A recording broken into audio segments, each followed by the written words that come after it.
Hey there, this is Jogi Thomas. This is part 2 of the video. Part 1 we discussed about 3 different measurements defined on a rod, the weight of the rod, the line strength and the casting weight, and how these 3 things connect with the type of fishing you are into and your choice of the rod. If you have missed part 1, I would recommend you to go through part 1 and then come and continue with this video. So in this video, the first aspect is the length of the rod. Shorter the length of the rod, shorter the casting distance. More the length of the rod, more the casting distance. Basic understand, period. Let's first see where and when are the shorter or longer rods used. If you're fishing on a boat, you will not need a longer rod, because with the boat you can reach to the maximum nearest distance of your spot of casting, and handling a longer rod from the boat is very hard. Again, let's say if you are fishing from the bank of the river and there are overlaying trees, again you should not be using a lengthier rod, because every time you cast, your bait might get caught up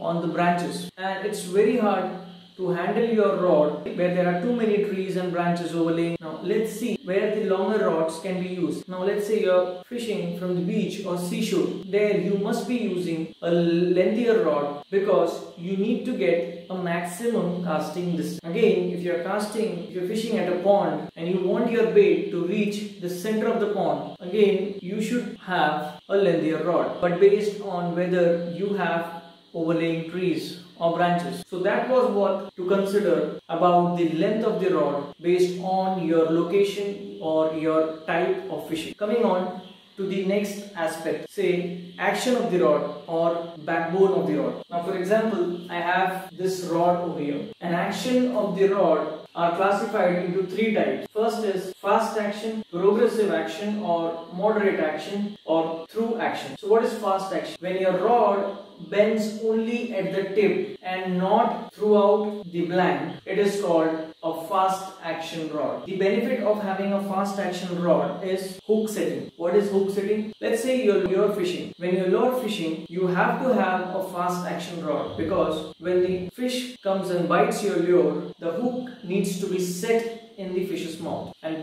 for doing that, when you give a jerk to the rod must exert maximum force to set the hook, and therefore these fast action rods are used for lure fishing. Coming to the next type of action, say progressive action. Progressive action rods are rods which start bending at the top, but slowly on when the force is increased, the bend travels down. So that is a progressive action rod. After progressive action is the through action, which means when a force is applied, the rod bends throughout the backbone, throughout the blank. The progressive action rod and the through action rod are not supposed to be used for lure fishing, because when you give that jerk for hook set, the amount of force created by that jerk you give, most of that force gets consumed in the bend of the rod, and a very less amount of force reaches the hook. So higher chances of losing the fish. Again, other than lure fishing, let's say you're doing ledgering, which is having a static bait, and you use a hook something like this, which is a J hook. The drawback of J hook is that this hook requires hook setting. When the fish has your bait, you will have to give a jerk, a proper jerk on the rod for making this hook penetrate into its mouth properly. And for that again, you cannot use a progressive or a through action rod, which means for J hook, again, one cannot use a progressive action rod.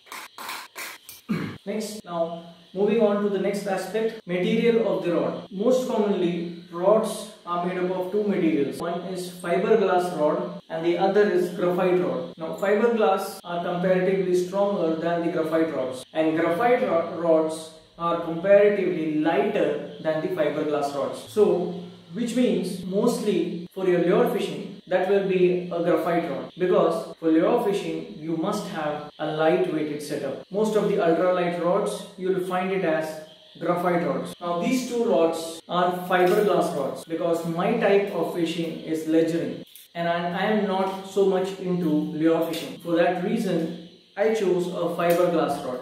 But does it mean that you always have to go with fiberglass because it is stronger, or go with graphite rod because it is lighter? The choice of the material is up to you. You may follow or select a rod based on the points which we discussed earlier. Now, the last aspect I would least consider is the aesthetic of the rod. Now, this is where most beginners they fall when they are buying a rod. They disregard the earlier discussed aspects and their dependencies on the type of fishing one is into, and they go only based on the aesthetics of the rod. Aesthetics has nothing to do with quality of the rod. Aesthetics, if properly chosen, might give you a better visibility. That is all about aesthetics of the rod. Let me show you these two rods. There are many rods available in the market, but these two rods, the tip, they have some kind of a fluorescent color. This has a fluorescent yellow and this has fluorescent orange. Both of them are visible, very much visible, even with a small strike of light. I do most of my fishing in the night during weekends. So based on which I choose the aesthetics. So that was all what I had to detail about how to choose a fishing rod based on your situation, based on your type of fishing. I hope this video would be very helpful to you. I hope you enjoy your fishing with the right gear and even saving your money. Thank you for watching this video. We'll see you soon in my next video.